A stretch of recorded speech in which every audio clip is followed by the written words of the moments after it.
aproximando-se de Deus. O livro de Salmos é sobre isto. O povo de Deus se aproximando do seu Deus, a partir de diversas situações e realidades. Salmos, aproximando-se de Deus no Velho Testamento, muito antes de Cristo, séculos antes de nós. Mas, ao lermos os Salmos, vemos que a experiência do povo de Deus lá não é muito diferente da minha e da sua, nas nossas diversas situações. Vamos pensar um pouco mais no livro de Salmos nesta noite. Hoje no Salmo 47. Salmo 47. E antes de lermos o Salmo desta noite, vamos lembrar um breve salmo, o mais breve deles, que representa bem a mensagem, a tônica do livro de Salmos, Salmo 117. O povo de Deus, o seu Deus, e toda a nação e toda a terra diante de Deus. Salmo 117. Vamos confessá-lo, proclamá-lo juntos. Passamos assim: louvem o Senhor todas as nações, exaltem-no todos os povos, porque imenso é o seu amor leal por nós, e a fidelidade do Senhor dura. Aleluia. Salmo 47. A palavra de Deus encontra a sua vida neste ponto que se chama hoje. Certamente Deus preparou esse momento e a palavra de Deus está aqui para fazer algo no seu coração que você precisa nesta noite. Você crê nisto? Então, que cada coração aqui agora seja uma porta escancarada para a palavra de Deus. Ouça a palavra, Salmo 47.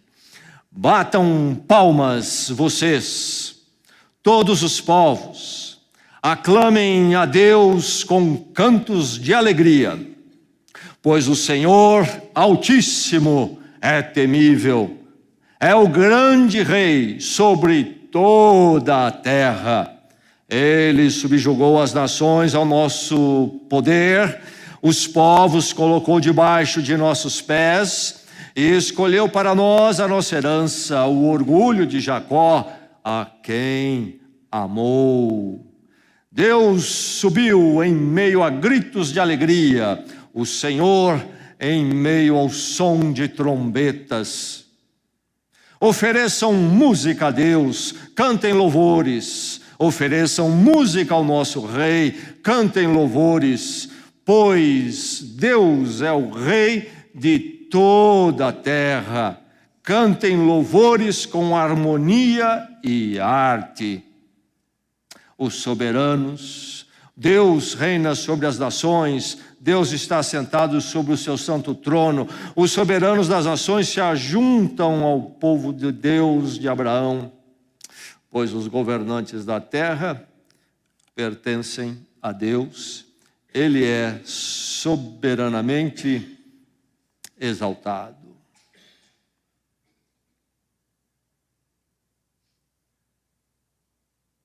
Creio que foi Luís XIV, rei da França, que disse: o Estado sou eu.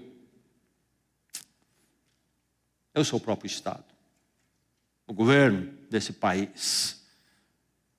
Sim, há muitos departamentos, burocracias, mas eu, no final das contas, sou a encarnação do poder, do governo, do controle.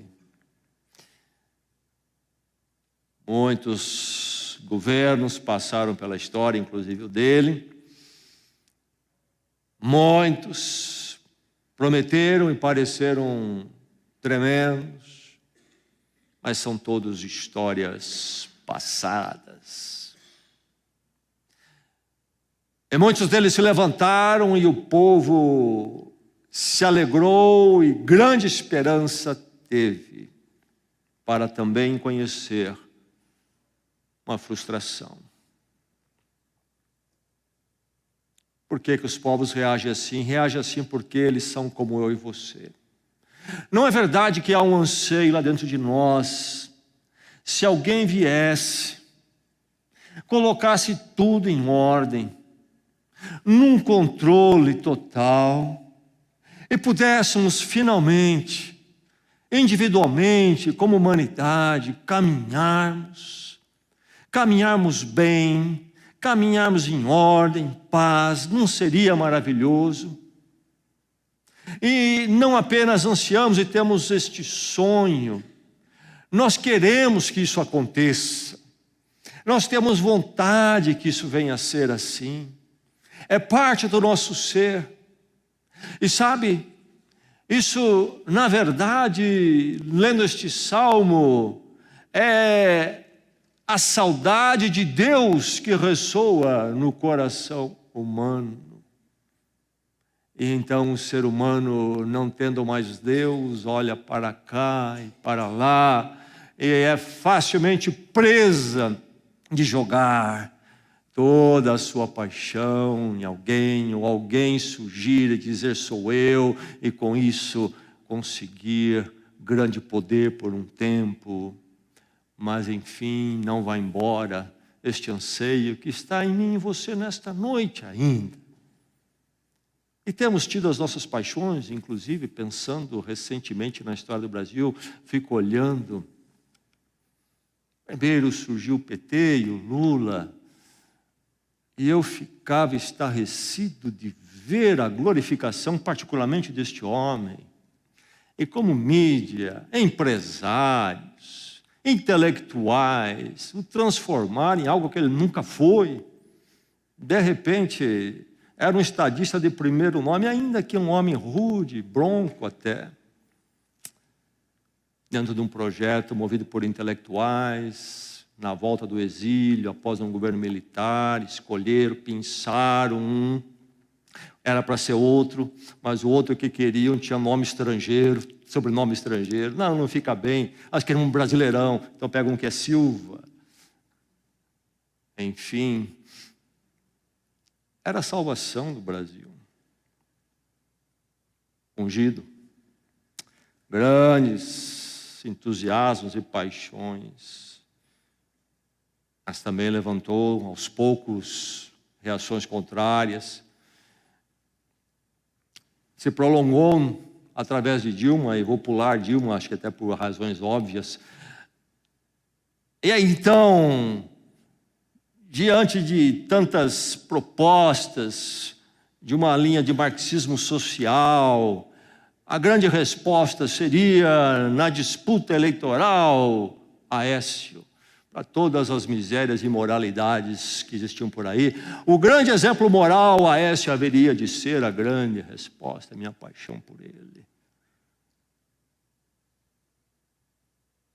Bem, parece que o Aécio não é bem a resposta que nós pensávamos, ou que alguns pensaram, pelo menos. Depois de todas as turbulências, notei recentemente que, aos poucos, Temer seria aquele que ia colocar ordem, pelo menos no lado material, que é o que mais chama atenção. E começou já a surgir uma paixãozinha em torno de Temer. E agora parece que o grande líder,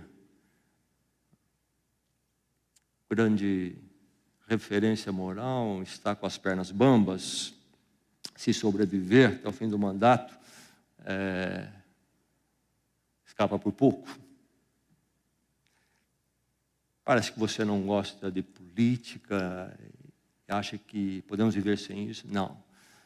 Eu creio que temos que ter governos e eles estão aí, há um lugar para eles, precisamos acompanhar numa democracia, pensarmos o que vamos fazer, mas penso que os crentes com discernimento espiritual precisam olhar com muito cuidado as suas paixões e o seu entusiasmo por homens. Esse anseio que nós temos de ver as coisas em ordem não pode ser jogado em lugar nenhum, em povo nenhum. Ultimamente, em um ser humano, num partido político, numa ideologia, seja ela qual for. É o que o Salmo nos faz lembrar. Esse é um salmo que fala de muita vibração. Batam palmas. Aclamem a Deus. Desculpe a minha voz mais elevada, mas o verbo é esse. Ofereçam música. Cantem louvores. E assim vai. É um salmo que chama-nos a uma vibração, a um entusiasmo, a uma paixão. Nós temos visto paixão e entusiasmo no ser humano, coletivamente, individualmente. Falei da política, sim, mas nesse mundo da mídia, como nós vemos isto, por exemplo, nos ícones da mídia, o frenesi que causa a simples aparição de uma dada figura. Um dia eu cheguei no shopping center em Campinas, e lá comecei a notar que tinha uma garotadinha, especialmente meninas de 13 anos, por aí, para cá e para lá. Aí percebi que os corredores estavam cheios, e elas iam e vinham por todos os lados do shopping. De onde veio, de repente, no mesmo dia, tantas garotas? Primeiro momento pensei que fosse uma escola ali, mas depois eu vi que era muito, era no shopping todo. Aí finalmente entendi, perguntei. Uma loja a ser inaugurada e um cantor que creio que representa a marca, norte-americano, havia sido dito que ele viria para a inauguração daquela loja. Todas aquelas jovenzinhas, um frenesi. E quando anunciaram na loja que não vinham, foi uma agitação total. As seguranças do shopping vieram. Temos visto pessoas passando 2, 3 dias acampado na beira do estádio para comprar um ingresso para um show. Times de futebol, quanta paixão, quanto debate, quanta conversa.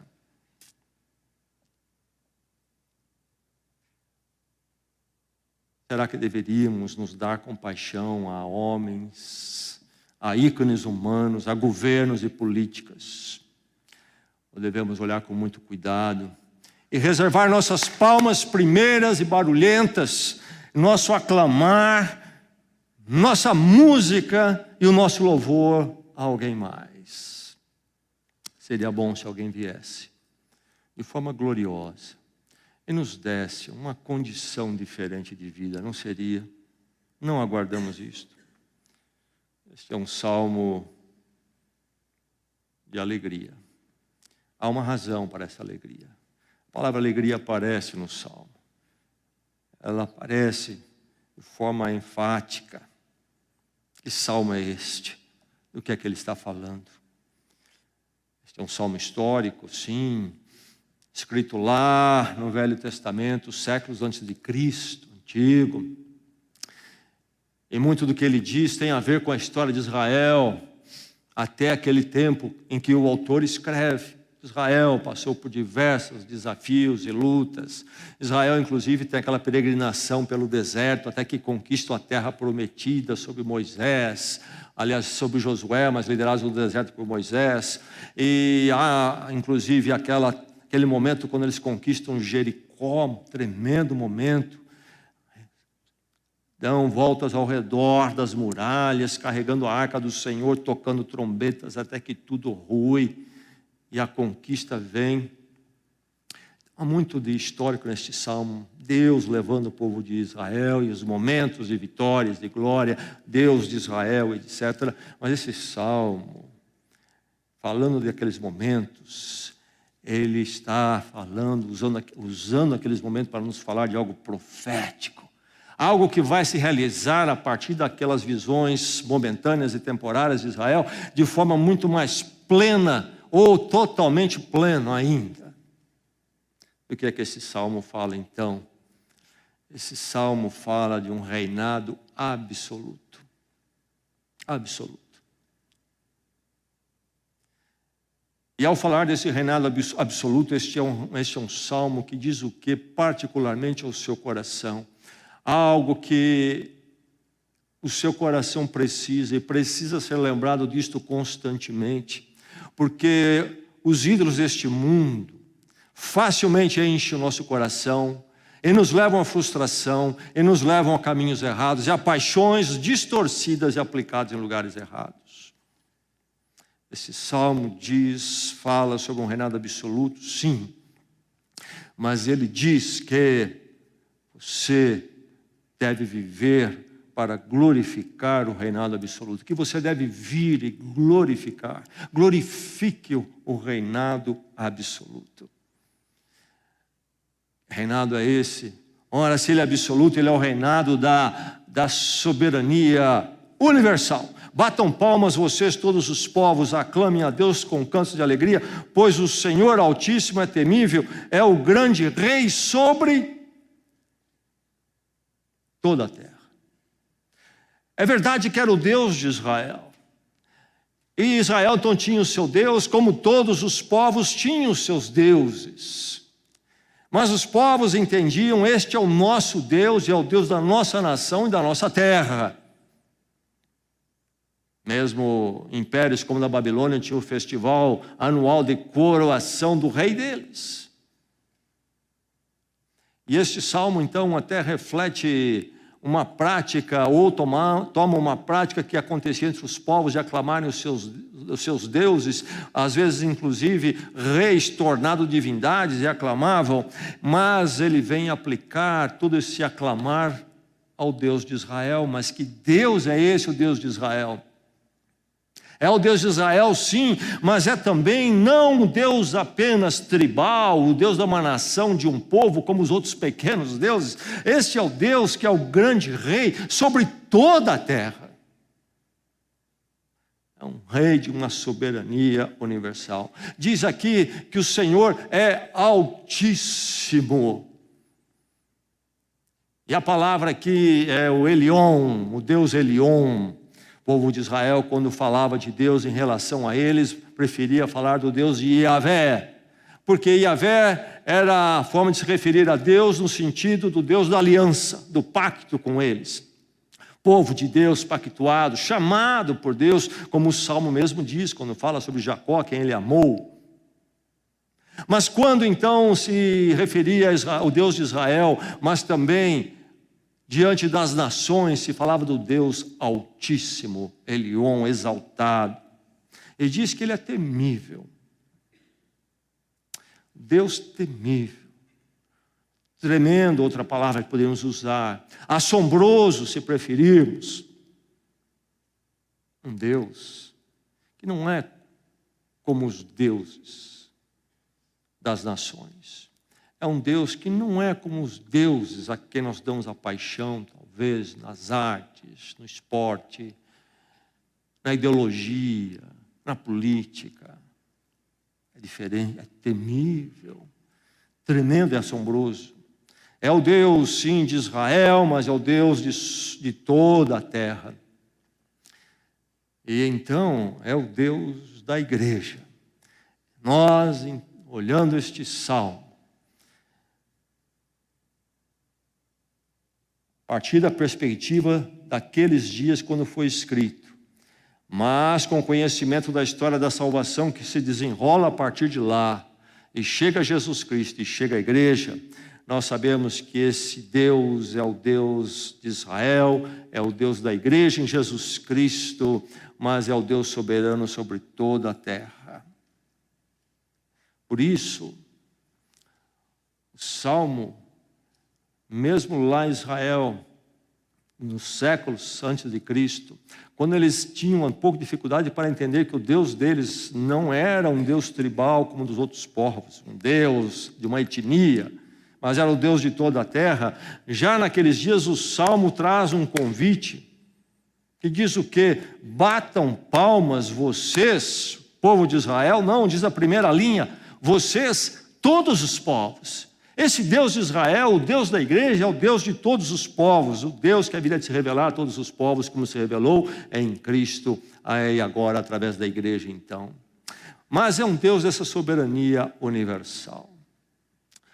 O seu Deus, o Deus que nós conhecemos em Cristo, o Deus que já trabalhava lá no Velho Testamento, é um Deus temível, tremendo, governador sobre tudo, maior do que os deuses das nações, os deuses humanos, os deuses que muitas vezes recebem a nossa paixão e a nossa dedicação, entusiasmo, que nada são, na verdade, comparado a Ele.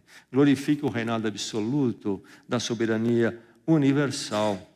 Você conhece esse governo e esse Deus, esse reinado absoluto. Glorifique esse reinado absoluto, glorifique, toma cuidado que seu coração não esteja glorificando algo mais. Glorifique, tornando-se parte do seu povo peculiar. O verso 3 vai dizer que ele subjugou as nações ao nosso poder. E aí ele explica quem somos nós. Verso 4, e ele escolheu para nós a nossa herança, orgulho de Jacó. Como que ele escolheu? Diz a quem ele amou. Não escolheu Jacó porque Jacó era maravilhoso, mas porque ele amou Jacó. Na verdade, Jacó era problemático, como eu e você. Cheio de atalhos e caminhos não recomendáveis, um coração complicado. Basta ler a história dele, em Gênesis. Mas Deus o amou. E Jacó faz parte da linhagem de onde vem Israel. Por isso Israel muitas vezes se identifica como Jacó. Deus amou Jacó. Mas esse amor de Deus que se desenrola na história, movendo Israel, se move para chegar na manifestação maior através de Israel, em Jesus Cristo. E nós somos o novo Jacó, em Jesus Cristo. Por que nós somos o novo Jacó? Porque nós somos ótimos, maravilhosos? Não, mas porque Ele nos amou, apesar de quem nós somos, no amor da cruz. É verdade que Deus é o Deus de toda a terra, porque Ele é soberano sobre toda a terra, sobre todos os povos e nações. Não obstante os povos não reconhecerem, o Salmo diz, ei, Ele é maior do que vocês. Mesmo que vocês levantem seus deuses, Ele é maior do que tudo isto. Mas a verdade é que as nações, os povos não reconhecem, por isso o Salmo convida, venham bater palma. Esse Deus que não é reconhecido por todas as nações, como Ele é, Deus soberano, forma o seu povo, na sua soberania, no seu amor. Um Deus de amor e graça, que nos chamou em Cristo e somos a sua igreja. Diz o salmista aqui que Ele subjugou as nações ao nosso poder. Ele está citando na história de Israel momentos quando Deus deu a eles a vitória sobre outros povos. E muitos eruditos entendem que ele está pensando primeiramente naquela experiência que citei de Jericó, quando de forma tremenda, o povo ali dando voltas e tocando trombetas ao Senhor, acontece o milagre de ruir as muralhas protetoras, eles conquistam Jericó. Sim, o Salmo se refere a esses momentos da história de Israel. Mas que vitórias são essas do Senhor? São tremendas, são, mas um tanto quanto temporárias, localizadas. Então, esses versos falam sobre esse subjugar que aconteceu, mas esses versos falam de um subjugar ainda total e pleno. Ele fala de vitórias na vida do crente. Você tem experimentado, eu também. Mas essas vitórias são localizadas, são temporárias até. Há uma vitória final. Diz aqui, Ele subjugará as nações ao nosso poder. De alguma forma, é dito no Apocalipse, especialmente, no nosso reinado com Ele. Nós não entendemos tudo sobre isto. Mas sendo nós o povo peculiar, o Jacó que Ele amou e amou em Cristo, seremos então do rei que haverá de impor o seu reinado sobre todos. Enfim, glorifique o reinado absoluto, tornando-se parte do seu povo. O amor de Deus o convida a vir estar com Ele. Você não precisa aguardar aquele dia quando você haverá de fazer o que o apóstolo Paulo disse: todo joelho se dobrará, mas todo joelho se dobrará, muitos a contragosto, se dobrarão porque não vai ter outra opção. É maravilhoso se dobrar diante do Senhor e ser dele agora e para sempre. Glorifique o reinado absoluto, o Deus também que ama e chama: venha, venha para o meu reinado. Mas faça isto aclamando com exultação. Deus subiu em meio a gritos de alegria. Eu disse gritos de alegria, porque a Bíblia diz aqui gritos de alegria. Você já viu uma massa de seres humanos gritando? Já viu?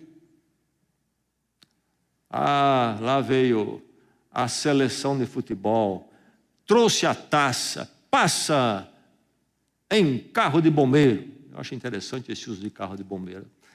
Não sei porque que usa o carro de bombeiro, mas usa o carro de bombeiro. E aí o povo grita. Você olha aquele negócio. Eu me lembro, em 1970, o Brasil foi tricampeão. Eu estava lá por volta da minha adolescência. Morava em São Paulo. Uma tarde de domingo. São Paulo se tornou um alvoroço, todos os bairros. Creio que você morava em algum lugar onde você viu a mesma coisa. Falando em paixões por sistemas, ideologias e governos, na época era o governo militar. Eu era apenas um adolescente, depois fui entendendo melhor.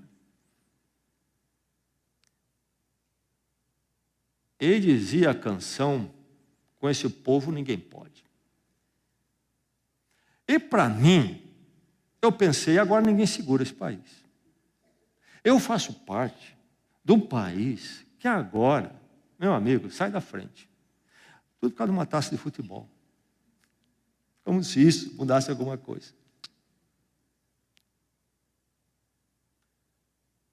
Um agito nas avenidas, buzinaço de carro para tudo que é lado.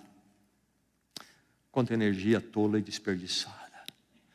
Mas há um reinado absoluto, que se nós entendermos, temível sobre toda a terra, nós haveremos de gritar de alegria por ele. E nós ainda vamos entender isso. Não entendemos hoje. Nós dizemos que nós entendemos, nós cultuamos, nós não entendemos. Vai ter um dia, meu irmão, minha irmã, e você vai gritar de alegria. Vai chegar lá. Você vai entender. É isso. Seus olhos não vão nem piscar por uma boa parte de eternidade. Você vai querer respirar e não vai conseguir. Vai faltar ar. Quando você finalmente dizer: esse é meu Deus. Mas esta reação ruidosa, que deve estar em nós de alguma medida ainda hoje. Em Israel era assim. Tinha os momentos de gritos de alegria deles. O Senhor deve ser saudado com trombetas. Mas quando vai acontecer isso, essa exultação plena? Há um final. No final dos tempos, quando a grande aclamação, eu creio que este salmo, pelo que ele diz no final, está pensando naquilo que o povo de Israel fazia em seus festivais religiosos em Jerusalém, mas aquilo apenas como um vislumbre de um grande dia à frente, quando então este reinado absoluto será visto por nós face a face. Nós haveremos de gritar de alegria, não sei por quanto tempo. Que Deus permita que cada um de nós esteja naquele dia lá. Glorifique então este reinado absoluto, porque Ele é digno de ser louvado. Simplesmente isto. O verso convida nos versos 6 a oferecer música a Deus, cantar louvores. Insiste 2 vezes no assunto. A explicação e a razão está no verso 7, e ele começa com uma conjunção, pois, uma explicativa, uma explicação. A razão de ser, qual é? Por que nós devemos oferecer música a Deus? Por que eu tenho que oferecer música a Deus? Eu estava num restaurante um dia, e eu estava ali só porque eu fui enganado. É um daqueles restaurantes que você tem um cantor de plantão. Quando eu vejo um restaurante e diz, olha, música ao vivo, pronto, me perdeu, não vou lá. E aí então o sujeito entusiasmado, talvez um pouco frustrado, mas encontrou uma plateia. Chegou uma hora que disse, agora vocês. Quem que é ele para pedir para eu cantar para ele? Não vou cantar coisa nenhuma. Ele que cante. Quem é um ser humano para pedir a mim que eu ofereça a ele louvores e música? Quem?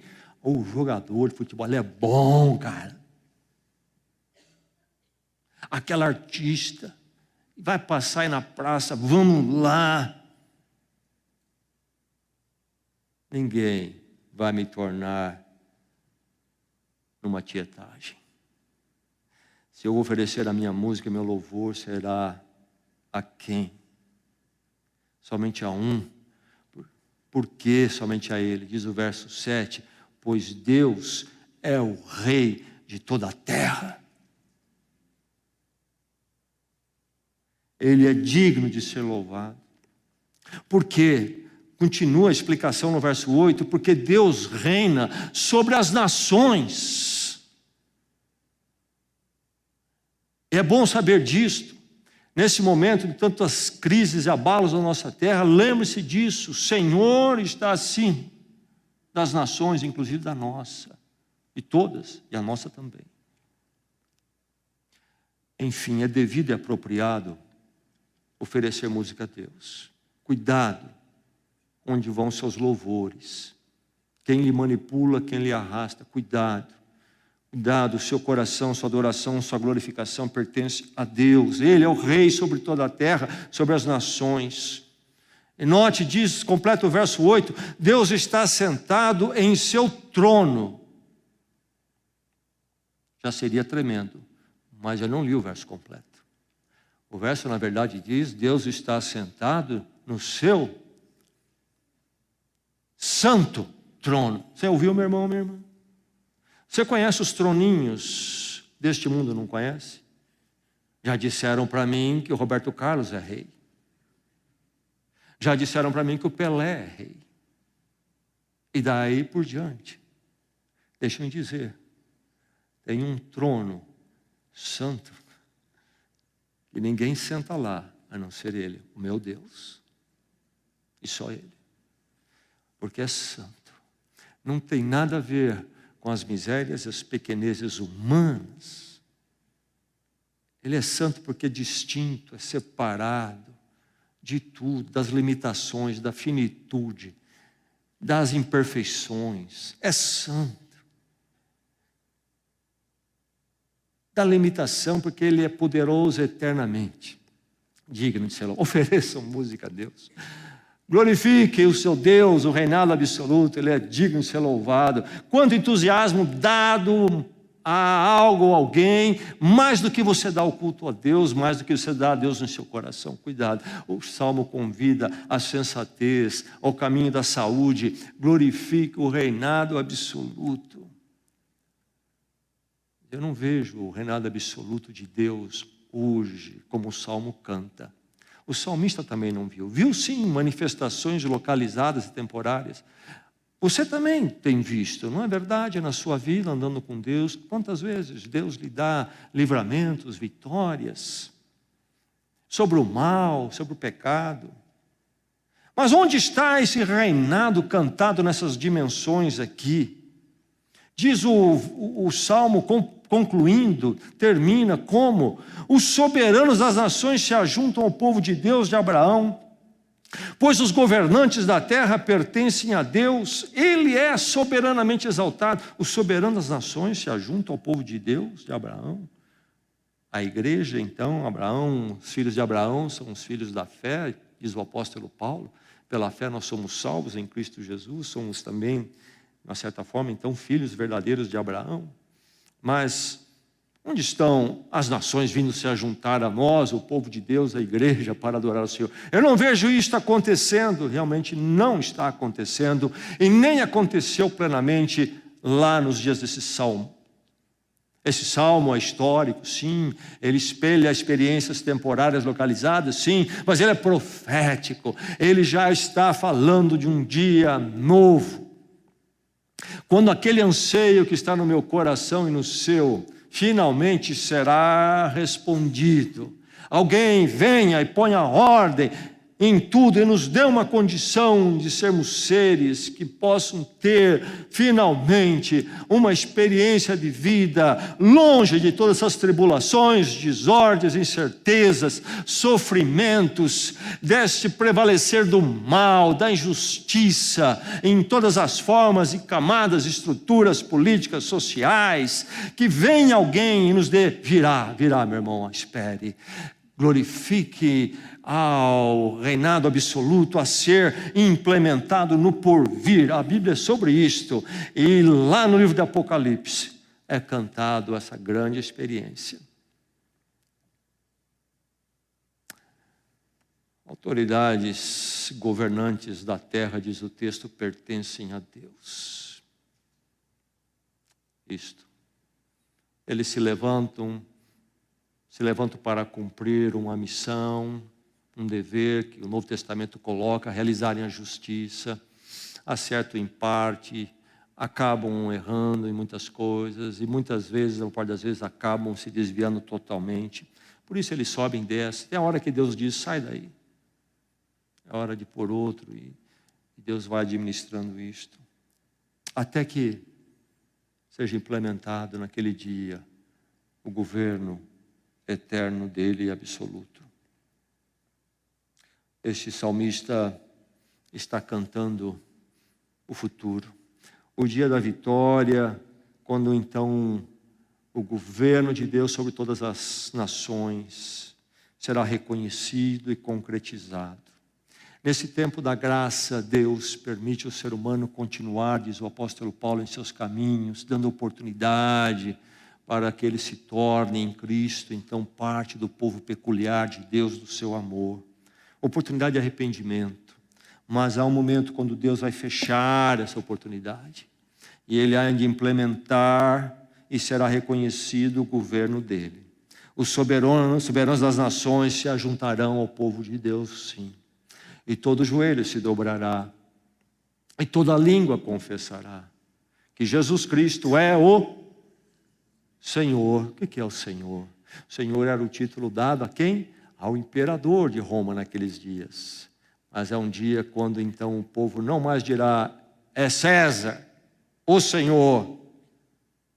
Não é este aqui, é desse partido político. Não, há um dia quando toda a terra, em louvor e adoração, por pertencer a Deus, ou em julgamento, porque não buscou pertencer a Deus, todos haverão de reconhecer e dizer, Ele é o César, o Senhor, o que reina sobre toda a terra. Um reinado definitivo e absoluto. Por isso é que o Salmo conclui dizendo o quê? Simplesmente, Ele é soberanamente exaltado. Esse é seu Deus. Essa é a sua esperança. Essa deve ser a sua paixão maior. Viva para glorificá-lo. O reinado absoluto, porque todo o resto, um dia, será apenas história e cinza. Que o seu coração, no meio das suas lutas e dramas, se lembre do reinado absoluto que é maior do que todas as lutas e dramas, maior do que homens e suas prepotências. E que o seu coração sempre se alegre, vibre, lembrando que o seu Deus reina para sempre. Vamos orar?